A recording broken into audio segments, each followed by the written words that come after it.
This video does not endorse, promote, or glorify any form of illegal or harmful activity.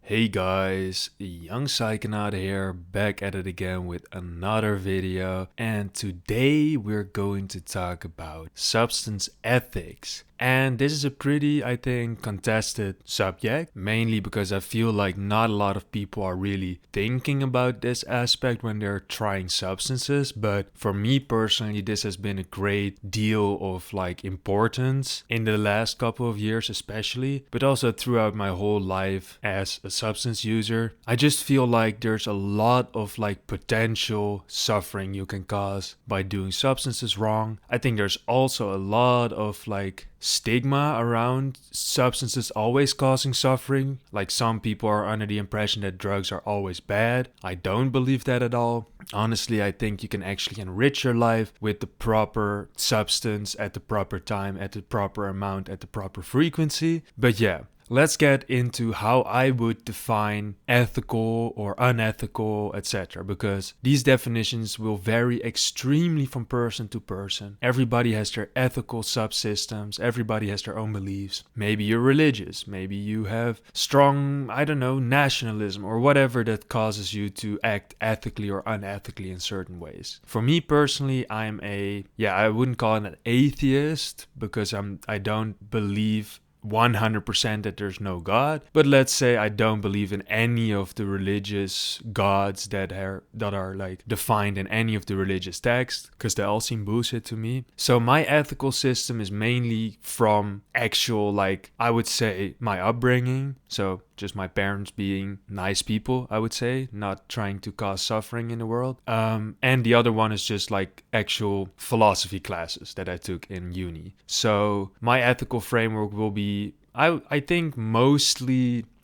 think it will be leaning towards utilitarian in this case, which means that the collective suffering is kind of what you care about most. So if the collective suffering decreases, that is good. Of course, I don't really believe this strictly. I'm not if we kill 2 people and 100 people will have an amazing life, then it's fine to kill those 2. Obviously, I don't believe that. But I would say that actions that cause the greatest suffering for the greatest amount of people is more in my ethical framework in general. But I'm also very case dependent. So it really depends on the case itself, where I would say what situation would cause the least amount of suffering in this case. And that can be extremely arbitrary, of course. This can be very personal, what you think is suffering, what is not suffering, etc. But yeah, in this video, we're just gonna talk about it. It's just gonna be an open conversation. I'm just gonna share my thoughts on it. And if you don't agree with it, that's also okay. But at least this video will give you a setup to start thinking about these kinds of questions. So another aspect of this is that I think people have the right to choose to suffer themselves. So if you do not have any family, you don't have any friends, you don't have any connections to the outside world basically, and you just want to be slamming heroin inside your house 24/7, I think you should have the right to do that. And then this comes with the caveat that I just said, you don't have any connections to the outside, there's you're not leaving your house, etc., etc. Because then you are choosing maybe to suffer yourself. I think that is still ethical to a degree, because you can choose that yourself. But as soon as you are choosing suffering for other people, that is, in my opinion, where it gets unethical. For example, let's say, I think this is one of the best examples of unethicality in substances, especially here in the Netherlands, but it is cocaine. I've talked about this before, but let's say we take, for example, cocaine in the Netherlands versus cannabis in the Netherlands. Well, how cocaine is grown is first people in South America are either killed or their land is taken away from them to be able to grow coca leaves. The cartels are basically running whole countries there just because of this. People are getting misplaced from their farms, from their homes. They're getting killed, they're getting kidnapped, everything basically to get the coke grown there. Once the coke is grown, it's basically created there, it's chemically separated from the coca leaves, etc. And it is transported again by often very young people, because they're very impressionable and they're very easy to round up in those countries. Very young people, they're transported through the jungle, which is also very dangerous for those people. they often lose their lives. Families of them are often also involved with this. So every gram of coke is just causing an enormous trail of suffering if you look at it ethically. It's just as simple as that. You cannot buy cocaine in the Netherlands which does not have this suffering behind it. It's basically impossible. Maybe if you would fly to Colombia yourself, get coke from like the pure source and then fly it back, but yeah, nobody's doing that shit. The coke is coming here by ship, container, basically in the port of Rotterdam, biggest port in Europe, and then basically here again, 14-year-old kids, 15-year-old kids, they're very impressionable. They cannot be tried as an adult, so they're the perfect people to get the coke out of the containers, and those people are already like being groomed basically by criminals to do their dirty work. And because there are very few laws against getting coke out of containers, and the few laws that are there are not like strictly applicable to people under 18, this is just the perfect setup for like young people to get involved in crime. So if you take coke in the Netherlands, you are 100% guaranteed that you have basically a whole path of unethical behavior and suffering that precedes that gram of coke. Now, take for example cannabis in the Netherlands. Cannabis in the Netherlands is mostly grown by home growers that grow it illegally. That is because growing weed in the Netherlands is still technically illegal. There are now different experiments where like actual legit legal companies are allowed to grow weed, but this is still all in the experimental phase. Like until now, all weed in the Netherlands is basically grown by at-home growers. Sometimes this can actually be like a large grow operation that's illegal, but a lot of weed is also just grown by people that have like 2 or 3 plants at home. So if you take to account that if you have like a few plants of weed in your garden in the Netherlands, I think the most suffering you're going to cause for people is maybe a little bit of smell, like a little bit of stink. There will be a little bit of like a bad smell for them maybe, but even that can be pretty easily mitigated by not putting the weed too close to people's houses. And of course there's also a little bit of criminality involved in cannabis in the Netherlands, but it's just not as like high level as cocaine. Like there are basically no liquidations because of cannabis in the Netherlands. It's just not as high of a value as for example cocaine is. You can't make as much money from a kilogram of cannabis as you can make from a kilogram of coke. So just like the intensity of crime around cannabis in the Netherlands is just very like minimal, especially when it comes to like a comparison to like coke or methamphetamine or something like that. So there you can already have a choice. So like for example, between cocaine and cannabis, which is more ethical? Well, cannabis in the Netherlands. It's just very simple. And I would say even the cannabis that I consume is even more ethical because I grow it myself. So I know there's zero criminality involved with this. Like I know I'm not part of any kind of criminal organization. I don't have any ties to anybody in the criminal circuit. So I know that my weed that I grow, and I know that my neighbors do not have any like negative connotations with it because I just keep it very separated from their life. It's basically the most ethical way you could consume weed here. And that is just in general, like for example, this is more about the production of the substance. So for example, also methamphetamine in the Netherlands, there's a really big problem with methamphetamine labs in the Netherlands because the Sinaloa cartel from Mexico is actually creating methamphetamine labs in the Netherlands. But with that also extremely violent organized crime because, I mean, you know the Sinaloa cartel, they do not play around. Everything is about making money over the people, over the bags of people, over the suffering of people. And that's also, for example, with ketamine the case. Like in the Netherlands, ketamine is extremely ethical. That's because ketamine in the Netherlands is mostly just veterinarian ketamine that's recrystallized. How do I know this? Because the government actually researched this in detail and it came out with a letter of recommendation about ketamine, basically saying there's no real crime around ketamine, there's no real negative social like implications around ketamine, there's not a lot of ketamine users in general in the Netherlands. The ketamine users that are active are like often not in like a problem state when it comes to their life or like criminal history or whatever. So literally from an objective standpoint, ketamine in the Netherlands just has less suffering, less crime, etc. And even then, I would say that, like, for example, cocaine causes so much more suffering even in your personal life because of the way the biochemistry works. I've already talked about this in my video about dopaminergic drugs, but basically what it comes to is that dopamine drugs have an extreme ability to alter your motivation and your mood, which will probably have ramifications for your personal life. Like, there's a big chance maybe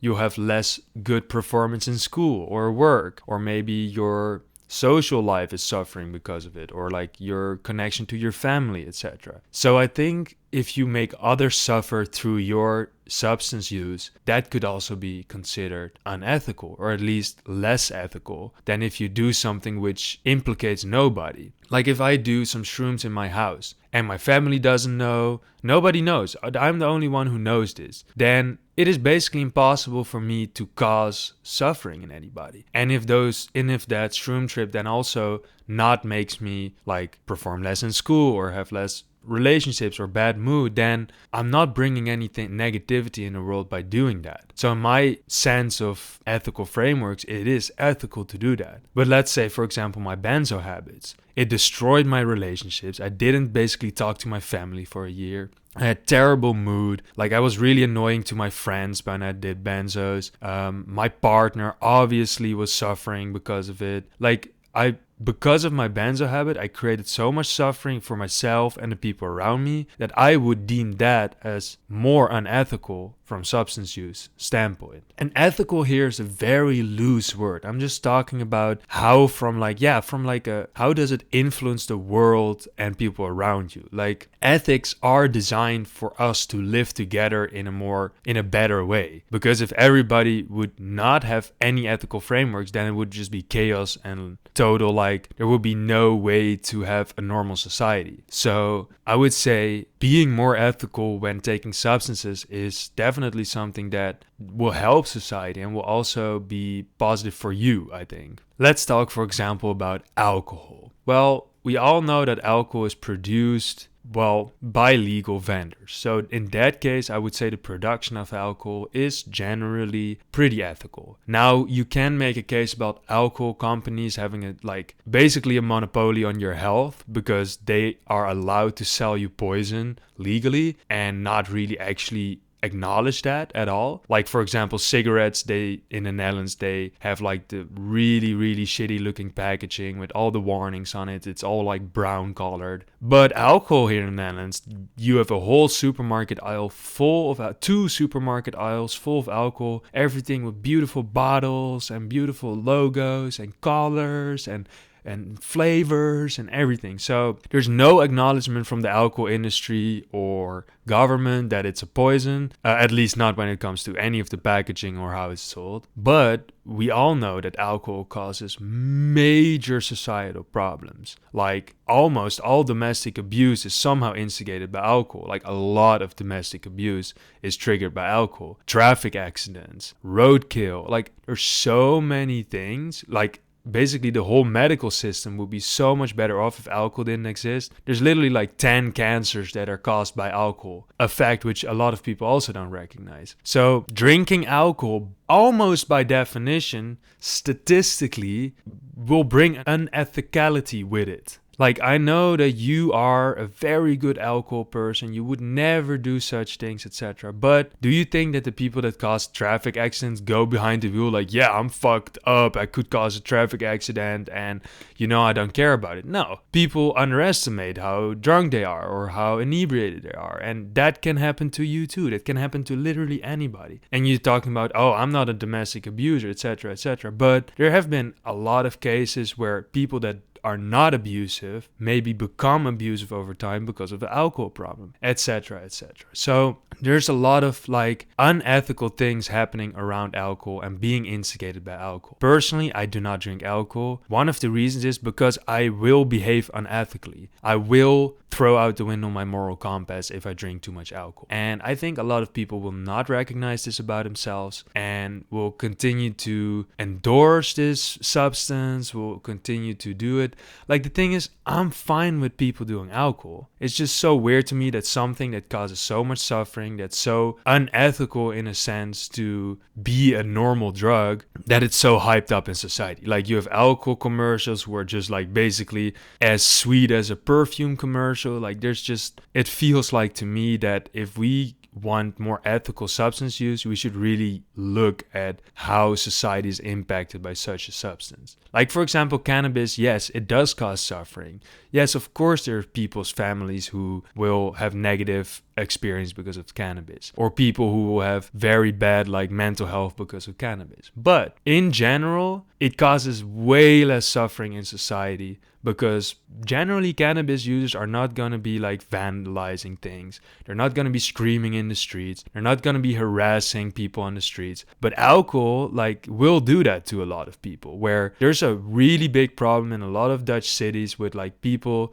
especially in Amsterdam, with just alcohol people, with just people being way too drunk and fucking up. And it's not like there's a big problem with weed here in the Netherlands. It's just simply not. So yeah, I would say there are a lot of consideration when it comes to the ethicality of substances. Like, for example, making yourself really unhealthy, it can cause suffering with other people. So taking substances that are less bad for your body, I would say, are also more ethical because it causes less suffering for the people around you. Like, let's say, for example, you have a good relationship with your mother. Let's say you're doing some really unhealthy drugs. Well, don't you think that your mom would also suffer from that because she is worried about you? She wants you to have a good life and you're kind of fucking it up. So it's not only to cause literal physical suffering, it's also causing mental suffering in people around you. And I mean, again, like, legal versus illegal doesn't have to be the distinction between ethical and unethical. Like, there's a lot of legal designer drugs in the Netherlands, a lot of cathinones that are extremely unethical, I would say, when it comes to the suffering that they create. Like, it seems to me that everyone I talk about with, for example, that takes a lot of 3-MMC says that it's really negatively affecting their health and really negatively affecting their mental space. And I've heard a lot of people in the Netherlands, and this is also on the news, etc. And this is not fear mongering, this is just a normal news item in the Netherlands, where they talk about young kids getting these substances like 3-MMC and just basically being so addicted and wilding out that their whole family is just kind of collapsing around them because they're just like basically a drug fiend now, and not a fun drug fiend to as well. So yeah, I think that when it comes to ethicality, there's so many facets to consider. The production is a very big one, I think. The distribution is a big one, and how it affects your body, but also how you are going to affect people around you when you're on this substance. So in a sense, I would say the best is always homegrown, especially when it comes to things like cannabis, shrooms, etc. I understand that there's a lot of substances which you cannot home grow or make at home, but like, let's say, for example, you're really into entactogens or something like that. You really like MDMA. But as you know, there's a lot of criminality around MDMA because it is made by criminals, it's distributed by criminals, etc., etc. So you can, for example, let's say you take MDMA mainly because you really like the music appreciation. Well, I got news for you. DXM got better music appreciation than MDMA. But DXM is legal and over the counter. Also, DXM is probably not as bad for your body. Also, and I'm talking about low doses, by the way, not extremely high doses of DXM. Also, DXM is probably way better for like your brain and your serotonin and dopamine regulation, etc. So you could switch from MDMA to DXM into a way more ethical substance, something that causes way less harm for the society, way less harm for your body, probably less harm for the people around you that don't have to experience you in a dip, etc., etc., etc. So there's so many easy switches you could make, which make your substance use so much more ethical, and you still have probably a better experience often. Because also the thing is, what I feel like, and that is just a hunch,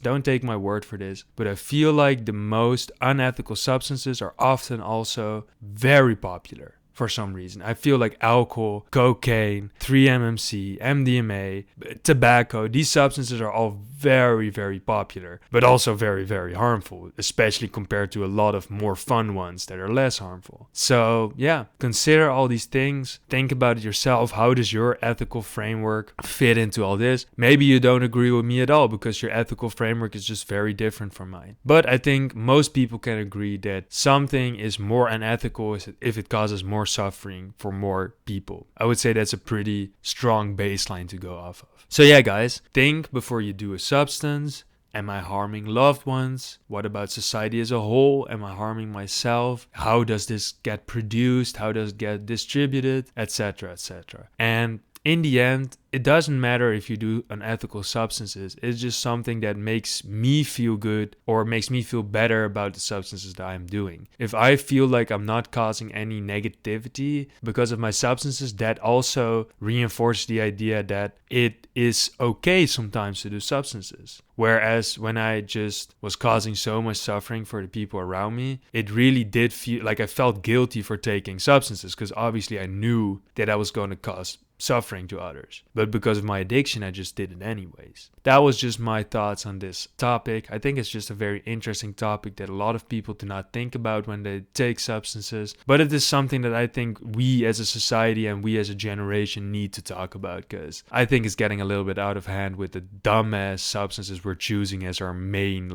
substances. But yeah, anyways, guys, thank you guys so much for watching, and I'll see you in the next one.